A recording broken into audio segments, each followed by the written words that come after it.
To build one of the world's largest airport terminals, engineers designed it to break. In the face of a typhoon packing winds over 200 kilometers per hour, its massive glass walls are engineered to shatter. This isn't a flaw, it's a brilliant, terrifying safety feature designed to save the entire 14,000-ton roof from collapsing. This is the story of Hong Kong International Airport, a project so vast it increased the country's landmass by 1%, built on an artificial island carved from the tops of mountains. A megastructure born from a crisis, built against an impossible deadline that began its life in total chaos.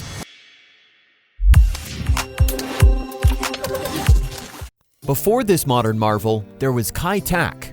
For over 70 years, it was Hong Kong's gateway to the world. But it was an airport trapped by its own city. Located right inside Kowloon, one of the most crowded places on Earth, Kai Tak was surrounded by water on 3 sides and a wall of high-rise apartments and mountains on the 4th. Its single runway, a strip of land jutting out into the harbor, was a symbol of Hong Kong's constant battle for space.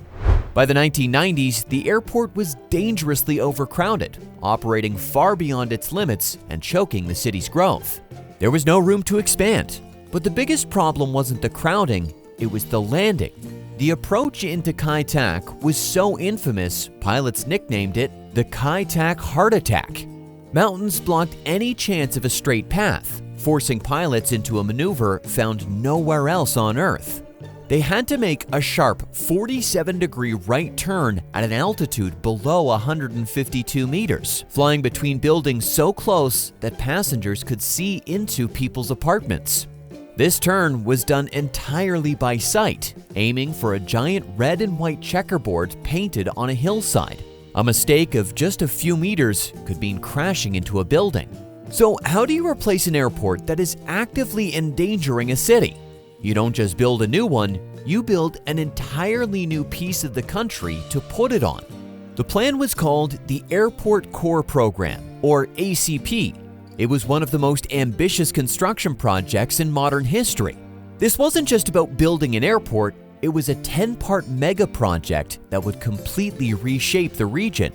It included a new high-speed railway, 34 kilometers of new expressways, massive tunnels under the sea, and the world's longest suspension bridge carrying both road and rail traffic.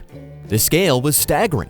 The plan called for a new airport platform covering over 12 square kilometers. Its main terminal would be a colossal 1.27 kilometers long.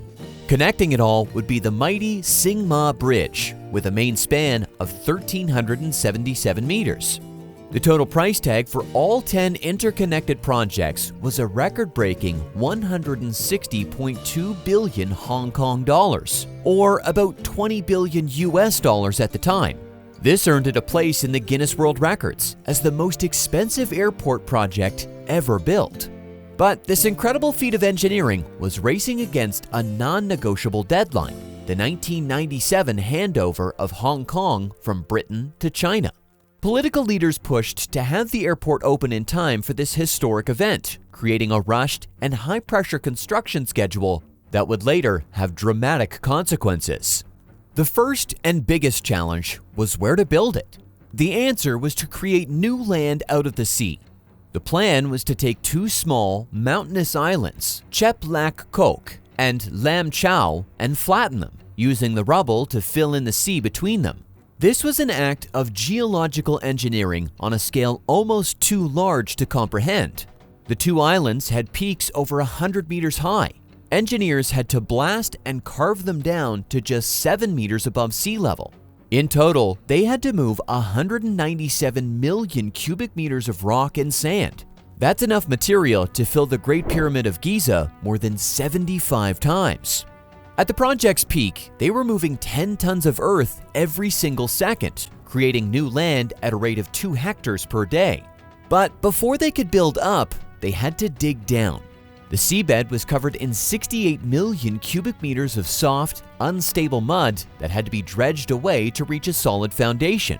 The ground beneath was a complex mix of clay and decomposed granite, a terrible base for heavy runways and buildings. To solve this, engineers used a technique called high-energy impact compaction, repeatedly dropping a massive weight to pound the new ground into a solid, stable platform. This new island, an area of 12.5 square kilometers, was then protected by a 13-kilometer seawall, creating a permanent addition to Hong Kong's geography. But could the structures built on this new land survive the region's most violent weather? On this man-made platform rose Terminal 1. Designed by architect Norman Foster, it was a symbol of flight, with a flowing roof inspired by the waves of the South China Sea. At 1.27 kilometers long and with a floor area of 570,000 square meters, it was the largest airport terminal in the world when it opened. That's the same area as about 100 American football fields. The design was revolutionary. All the machinery, the baggage systems, power, and ventilation were hidden in a huge service level beneath the passenger concourse. This left the main hall as a vast, open space filled with natural light, where travelers could always see the land on one side and the airplanes on the other, making it easy to find their way. But its most incredible feature was its ability to survive a direct hit from a typhoon. The 14,000-ton steel roof isn't rigidly fixed to the building. It rests on special wishbone-shaped bearings that allow it to move and flex up to 150 millimeters in any direction, absorbing the wind's power instead of fighting it. And if the pressure becomes too great, the massive glass walls are designed to shatter, acting like a safety valve to save the main structure. Connecting this terminal to the gates is a driverless electric train, the automated people mover that zips along at 60 kilometers per hour. Beneath the passengers' feet, a high-tech baggage system uses RFID technology to sort and track over 80,000 bags every day. But all this technology depended on one vital link to the outside world. To connect this new island to the city, engineers had to build the Singma Bridge. It is a true megastructure. With a main span of 1,377 meters, it's one of the longest suspension bridges on the planet. Its towers soar 206 meters into the sky, taller than many skyscrapers. The two main cables holding up the bridge are over a meter thick and contain 160,000 kilometers of wire. If you stretched all that wire out, it would wrap around the entire planet 4 times. The bridge has 2 decks. The top deck is a 6-lane expressway, but the lower deck is its secret weapon against typhoons. It holds 2 railway tracks and 2 sheltered roadways. When a typhoon hits and the exposed top deck is closed, this sheltered lower level allows trains and emergency vehicles to keep moving, ensuring the airport is never completely cut off.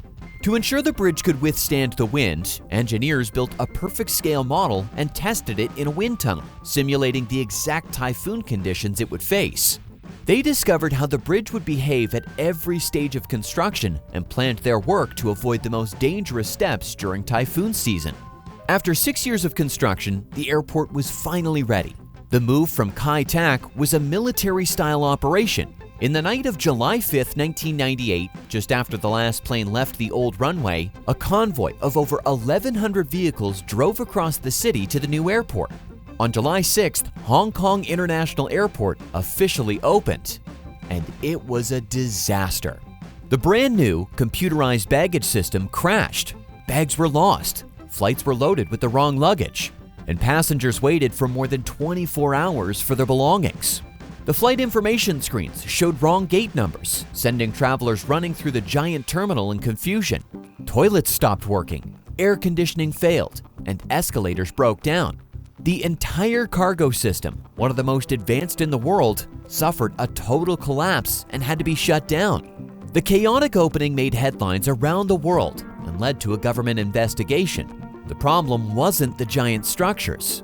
The island didn't sink, the terminal didn't collapse, and the bridge stood strong. The failure was in the complex web of software and logistics. The airport's nervous system, which had been rushed into service before it was truly ready. The project cost $20 billion and took 8 years to complete. The Airport Core program was a massive gamble, a project born out of necessity and built under immense political pressure. While the initial opening was plagued by criticism and technical failures, the airport quickly recovered. Today, it is one of the busiest and most celebrated airports on Earth, handling over 70 million passengers a year and more cargo than any other airport in the world. It stands as a testament to an impossible vision, a reminder that even the most chaotic beginnings can lead to incredible success. The engineers of Hong Kong conquered the sea, flattened mountains, and tamed typhoons to build their gateway to the world. But as our cities grow ever larger and the climate becomes more extreme, will the next generation of impossible builds have to be even more ambitious? Thanks for watching The Impossible Build. If you want to see more stories of incredible engineering, make sure to like this video and subscribe to our channel. Don't forget to hit the notification bell so you never miss an episode. And let us know in the comments what impossible build you want to see next.